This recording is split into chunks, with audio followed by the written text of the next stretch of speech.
hello everyone, this is Tanisha and the topic of this video is why students score low marks in math exam। मतलब ऐसा क्यों होता है? Right strategy नहीं मिलती है, राइट पाथ नहीं मिलता है उन्हें, या फिर मैथ सच में इतनी हार्ड है? देखो, now I am gonna discuss my experience with you, because मैंने जो था 12th के स्टार्ट से अपनी मैथ के लिए पढ़ाई स्टार्ट कर दी थी and still I scored 56 marks in maths. ऐसा क्यों हुआ? मतलब मैंने ठीक से पढ़ाई नहीं की थी या फिर मेरी स्ट्रेटेजी सही नहीं थी? देखो, आई am gonna discuss what was my mistakes during my exam that I don't want you guys to repeat them. So let's discuss. पहली जो मेरी गलती थी वो ये थी कि मैंने जो था ना ये सोच रखा था कि पहले मैं पार्ट फर्स्ट ख़त्म करूँगी, then I am gonna start part second. मतलब इतने अच्छे से पार्ट फर्स्ट करूँगी कि उसका सारे क्वेश्चन जो थे वो मुझसे बन जाएं, बट ऐसा नहीं हुआ। पार्ट फर्स्ट मेरी ख़त्म हुई थी लेकिन बहुत टाइम कंज्यूम कर गई थी, लाइक अक्टूबर नवंबर तक वो पार्ट फर्स्ट ख़त्म हुई थी और तब तक मैं इतना परफेक्ट भी नहीं हुई थी और मुझे पार्ट सेकंड स्टार्ट करनी पड़ गई थी क्योंकि स्कूल में पार्ट सेकंड स्टार्ट हो गई थी। माय सेकंड मिस्टेक वाज अच्छे से प्रैक्टिस करना, और अगर आपने एक चैप्टर कर लिया है तो उसे छोड़ नहीं देना, उसे अच्छे से बार बार प्रैक्टिस करना। और my third mistake was exam pattern देखना। हाँ बिल्कुल, एग्जाम पैटर्न देखना इज़ वेरी इंपॉर्टेंट। आपको पता होना चाहिए कि कौन से चैप्टर को कितने मार्क्स देने वाला है। सीरियसली गाइज, आपको पता होना चाहिए। देखो, आपको एग्जाम पैटर्न ना पता होना चाहिए, आपको स्ट्रेटेजी पता होनी चाहिए, आपको पता होना चाहिए कि आपका एग्जाम कैसे दिखने वाला है, कौन सा सेक्शन कितने मार्क्स कंटेन करेगा, कौन सा चैप्टर कितने मार्क्स कंटेन करने वाला है। इससे क्या होता है ना, आप में कॉन्फिडेंस भी आता है और आप उस चैप्टर को ज़्यादा टाइम दे पाते हो।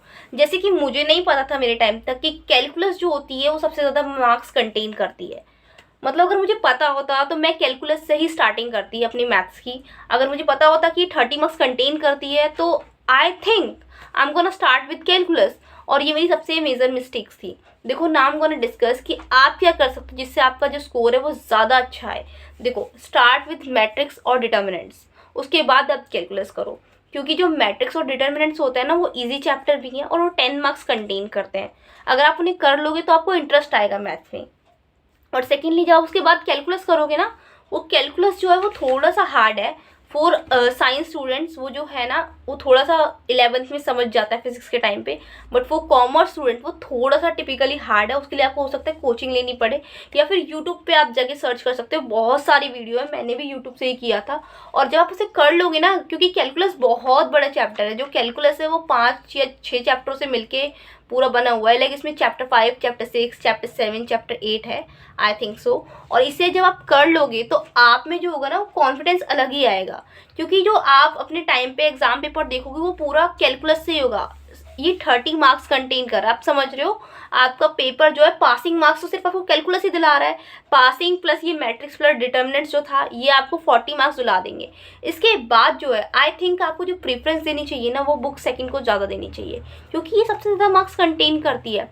देखो, आप कैलकुलस करो, देन आपको बुक सेकंड कंप्लीट करनी चाहिए। ये जो था ना, अगर आप ये कर लेते हो, I assure you guys you will definitely score good marks in your math exam.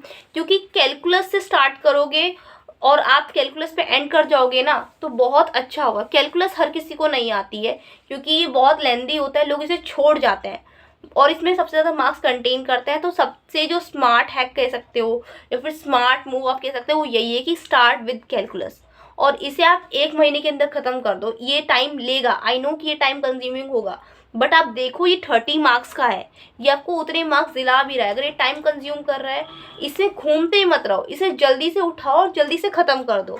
That is the thing which I want to say, क्योंकि मैंने कैलकुलस खुद 2-3 महीनों में ख़त्म किया था, उस टाइम टाइम था, बट नाउ दिस इज़ दिसंबर और फरवरी में आपके एग्ज़ाम है, तो आई थिंक आपको स्टार्ट कर देना चाहिए और आई थिंक 1 जनवरी तक इसे ख़त्म कर दो, जिससे आप इसको जो है प्रीवियस क्वेश्चंस कर लो, फिर मैट्रिक्स डिटर्मिनेंट्स कर लो, फिर प्रोबेबिलिटी और वेक्टर कर लो, जिससे आपकी मार्क्स जो है ना आई थिंक 50 अक्रॉस आ जाएंगे। तो all the best for exam guys.